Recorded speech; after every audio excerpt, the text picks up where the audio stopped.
Hello everyone and welcome back. इस video में हम बात करेंगे बच्चों का मन पढ़ाई में कैसे लगाए, हम क्या ऐसा करें ताकि बच्चों का पढ़ाई के लिए इंटरेस्ट डेवलप हो। जनरली बच्चों का पढ़ाई में मन नहीं लगता, क्यों नहीं लगता? जो मेथड हमने फॉलो किया है ट्रेडिशनल पढ़ाई का, वही हम चाहते हैं कि हमारा बच्चा भी फॉलो करे। हम बच्चे को जनरली बोलते हैं कि ये जो क्वेश्चन आंसर है ये आपको लर्न करने हैं, इसको आप 5 बार लिखो या फिर 10 बार रीड करो, उसके बाद में मुझे ओरल दो इसका या फिर लिख के बताओ। तो इससे होता क्या है कि 10 बार रीड करने के बाद वो एग्जैक्ट डिट्टो जिस तरीके से उसने नोटबुक में लिखे थे वही तरीके से वो आपको बिना देखे लिख के भी बता देगा।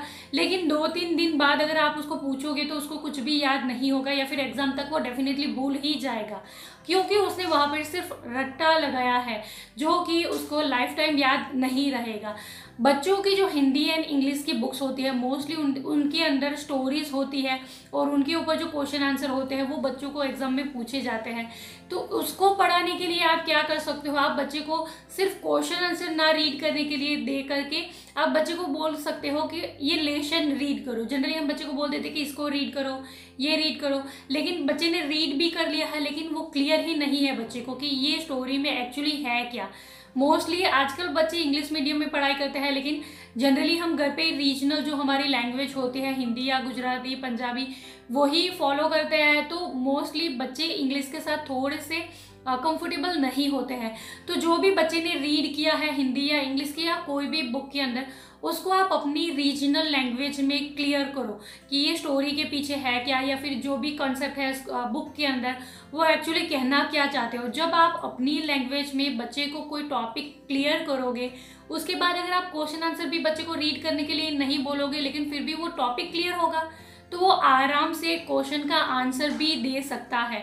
लेकिन सिर्फ उसने क्वेश्चन आंसर रीड किए हैं, रट्टा लगाया है, तो वो डेफिनेटली 2-3 दिन तक भूल ही जाएगा। तो इस तरीके से आप हिंदी या इंग्लिश पढ़ा रहे हो तो इस तरीके से पूरा लेसन आप बच्चे को क्लियर करो, उसके बाद ही आप क्वेश्चन आंसर रीड करने के लिए दे सकते हो। एंड अगर हम बात करें ईवीएस का या कोई और टॉपिक की, जैसे कि मैं अभी मेरी बेटी को अभी एक टच मी नॉट प्लांट के बारे में पढ़ा रही थी, तो वो उसको कुछ भी समझ में नहीं आया क्योंकि उसने कभी भी टच मी नॉट प्लांट को देखा नहीं था, कैसे होता है क्या है। तो उसको बिलीव ही नहीं हो रहा था कि ऐसे कोई प्लांट हो सकता है कि वो कीड़े को खा ले या फिर छूने से वो टर्न हो जाए। या तो मैंने क्या किया, मैंने गूगल से कुछ वीडियोस उसको दिखाए कि हाँ जी इस तरीके के प्लांट्स होते हैं जिसको सिर्फ टच करने से ये टर्न हो जाता है, या फिर इस तरह के फ्लावर होते हैं जिसके ऊपर जब कोई कीड़ा बैठता है तो वो पूरा उसको कीड़े को खा लेता है, टर्न हो जाता है। तो ये जब उसने देखा तो उसके माइंड में और ज्यादा क्यूरियोसिटी हुई कि क्या है या सच में ऐसा होता है। तो फिर उसने और ज्यादा पढ़ना शुरू किया टच मी नॉट प्लांट के बारे में, क्योंकि वो और ज्यादा जानना चाहती थी। तो बच्चे को जब कोई कंसेप्ट क्लियर होगा, इस तरीके से आप अपनी रीजनल लैंग्वेज में एक्सप्लेन करो या फिर कोई प्रैक्टिकल चीजें अगर आप कर सकते हो तो वैसे बताओ, या फिर आजकल हमारे पास मोबाइल है, इंटरनेट है, तो वीडियोस के थ्रू अगर आप बच्चे को कंसेप्ट क्लियर हो करोगे, कोई टॉपिक्स को क्लियर करोगे, उसके बाद में उसके ऊपर कोई क्वेश्चन आंसर बच्चे को पूछा जाएगा तो बहुत ही आराम से कभी भी आपको उसका आंसर दे सकते हैं। तो इस तरीके से अगर आप बच्चे को टॉपिक क्लियर करोगे तो आपका बच्चा भी मन लगाकर पढ़ाई कर पाएगा एंड वो पढ़ाई से नहीं भागेगा।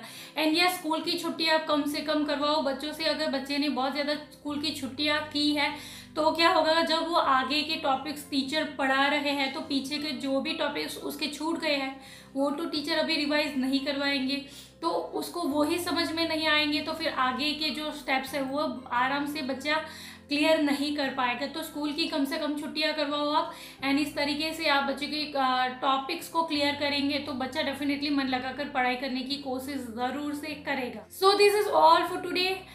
आई थॉट कि ये सारी बातें भी आपके साथ ज़रूर से शेयर करनी चाहिए। अगर आपको ये बातें यूज़फुल लगी है तो वीडियो को लाइक और शेयर ज़रूर करिएगा। चैनल पर नए हैं तो सब्सक्राइब कर लीजिए, क्योंकि बच्चों से ही रिलेटेड बहुत सारी बातें हम इस चैनल पर हमेशा करते रहते हैं।